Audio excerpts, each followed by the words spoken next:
ভাবুন তো, যে টাকার আশায় দিনের পর দিন অপেক্ষা করছেন, সেই টাকা যদি না আসে আর সেই প্রশ্নের উত্তর চাইতে গিয়ে আপনাকেই পুলিশের মুখোমুখি হতে হয়, তাহলে পরিস্থিতি কতটা উত্তপ্ত হতে পারে। উত্তর দিনাজপুরের চোপড়ায় ঠিক এইরকমই একটা ঘটনাকে ঘিরে এখন তীব্র উত্তেজনা। অন্নপূর্ণা যোজনার টাকা না পাওয়ার অভিযোগকে কেন্দ্র করে গ্রাম পঞ্চায়েতের সামনে বিক্ষোভ, রাস্তা অবরোধ, পুলিশের সঙ্গে ধস্তাধস্তি আর শেষ পর্যন্ত পুলিশের হাত থেকে আটক ব্যক্তিকে বিক্ষোভকারীদের ছিনিয়ে নেওয়ার অভিযোগ। সব মিলিয়ে পরিস্থিতি একেবারে রণক্ষেত্রের চেহারা নেয়। কিন্তু আসল প্রশ্ন হচ্ছে, কেন এতটা ক্ষোভ জমল? শুধু টাকা না পাওয়ার অভিযোগেই কি এত বড় সংঘাত, নাকি এর পেছনে রয়েছে আরো গভীর প্রশাসনিক অসন্তোষ?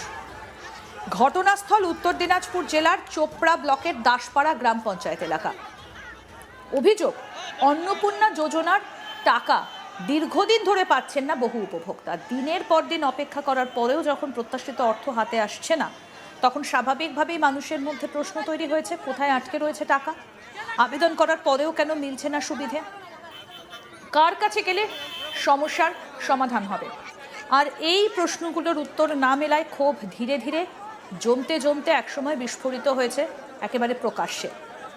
এদিন সেই ক্ষোভ নিয়ে গ্রাম পঞ্চায়েতের সামনে জড়ো হন এলাকার বহু মহিলা এবং তাদের স্বামীরা। শুরু হয় বিক্ষোভ, মানুষের ভিড় বাড়তে থাকে, পরিস্থিতি উত্তপ্ত হতে থাকে। একটা পর্যায়ে যান চলাচলও ব্যাহত হয়। অর্থাৎ বিষয়টা আর শুধু সরকারি সুবিধে না পাওয়ার অভিযোগের মধ্যে সীমাবদ্ধ থাকেনি, তার সরাসরি জনজীবনের ওপর প্রভাব ফেলতে শুরু করে। আর এখানেই ঘটনাটা আরও গুরুত্বপূর্ণ হয়ে যায়, কারণ কোনো সরকারি প্রকল্পের সুবিধে নিয়ে মানুষের অভিযোগ থাকতেই পারে, কিন্তু সেই অভিযোগ যখন প্রশাসনিক দপ্তরের সামনে বড় আকারের বিক্ষোভে পরিণত হয়, তখন সেটা শুধুমাত্র একটা অর্থপ্রাপ্তির সমস্যা থাকে না, তখন সেটা হয়ে দাঁড়ায় প্রশাসনের ওপর মানুষের আস্থার প্রশ্ন। মানুষ যদি মনে করেন তাদের কথা শোনা হচ্ছে না, তখন ক্ষোভ আরও দ্রুত ছড়ায়। আর সেই জায়গাতেই চোপড়ার এই ঘটনা নিয়ে প্রশ্ন উঠছে।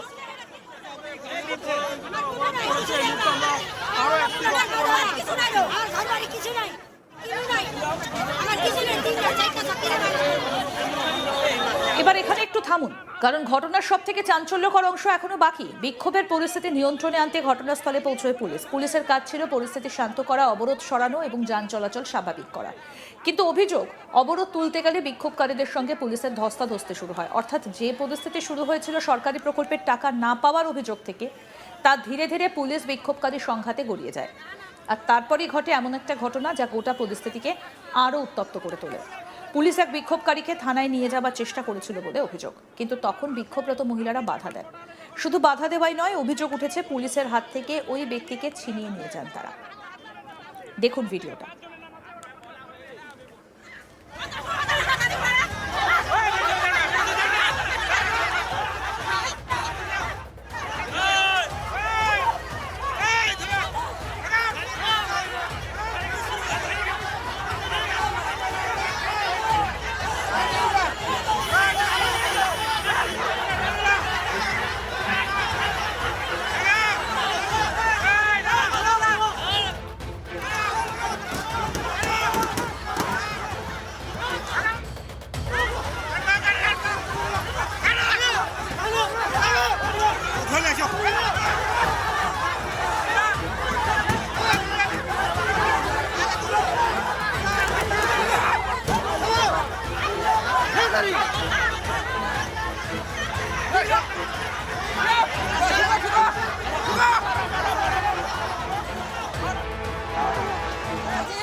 সব কিছু ঠিকছে, আলাদা খারাপ হয়ে গেছে, কেন খারাপ হবে?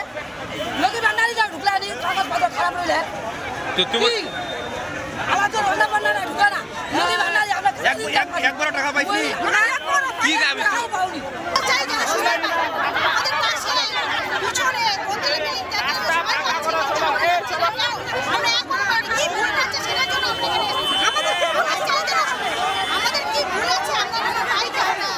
মানে কি চাচ্ছেন, আপনার দাবিটা কি? টাকা পাইনি কেন? সবকিছু আমার ঠিকঠাক আছে স্যার, সবকিছু ঠিকঠাক আছে, এক কিস্তিও টাকা পাইনি আমি। কি চাচ্ছেন এখন? আমি এখন অন্নপূর্ণা ভান্ডার চাই, অন্নপূর্ণা ভান্ডার চাই। আমার বাড়িতে যাচাই বাছাই করা হোক, আমার বাড়িতে যাচাই বাছাই করা হোক, যেগুলো আমি ডকুমেন্ট দিয়েছি আমার যাচাই বাছাই করা হোক। মানবো না আমি মানবো না, কিছুতেই মানবো না, আমি কিছুতেই মানবো না। লক্ষ্মীর ভান্ডার পাচ্ছি না। এর আগে আমি লক্ষ্মীর ভান্ডার পাচ্ছিলাম, এর আগে আমি লক্ষ্মীর ভান্ডার পাচ্ছিলাম, কিন্তু অন্নপূর্ণা এক কিস্তিও পাইনি আমি, এক কিস্তিও পাইনি আমি। সবকিছু আছে না, ডিলেট না, আমি ভোট দিয়েছি আমি, সবকিছু আমার ঠিকঠাক আছে, সবকিছু ঠিকঠাক আছে।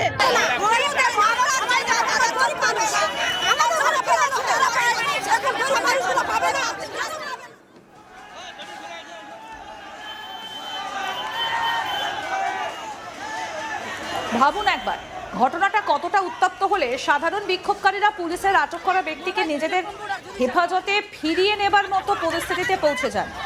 এখানেই বোঝা যায় ক্ষোভটা কতটা তীব্র হয়ে উঠেছিল। তবে একই সঙ্গে এটাও পরিষ্কার করা জরুরি, বিক্ষোভের কারণ পুলিশের সঙ্গে সংঘর্ষ, এই দুই বিষয়কে আলাদা করে দেখতে হবে। মানুষের দাবি সত্যিই কিনা টাকা কেন আটকে আছে, প্রশাসনের বক্তব্য কি, এসব প্রশ্নের উত্তর তদন্ত এবং সরকারি তথ্য থেকে স্পষ্ট হবে। কিন্তু অভিযোগের ভিত্তিতে যে উত্তেজনা তৈরি হয়েছে সেটাই এখন চোপড়ার সামনে সবথেকে বড় বাস্তবতা। কারণ সাধারণ মানুষের কাছে সরকারি প্রকল্প মানে শুধু একটা প্রকল্পের নাম নয়, এই ধরনের আর্থিক সহায়তা অনেক পরিবারের কাছে সংসারের গুরুত্বপূর্ণ ভরসা। ফলে সেই টাকা সময় মতো না এলে সমস্যা শুধু কাগজে কলমে থাকে না, বাজারের খরচ, সন্তানের পড়াশোনা, ওষুধ, দৈনন্দিন সংসার সব কিছুর ওপর তার প্রভাব পড়তে পারে। তাই টাকা না পাওয়ার অভিযোগকে প্রশাসনিক ফাইলের একটা ছোটোখাটো সমস্যা হিসেবে দেখলে মানুষের ক্ষোভের গভীরতা বোঝা যাবে না। এখন প্রশ্ন হচ্ছে, দীর্ঘদিন টাকা না পাওয়ার অভিযোগ উঠলে প্রথমে কি হওয়া উচিত ছিল? উপভোক্তাদের অভিযোগ শোনা, কার টাকা কেন আটকে আছে তা যাচাই করা, প্রয়োজন হলে নথিপত্র পরীক্ষা করা এবং সমস্যার নির্দিষ্ট কারণ জানানো।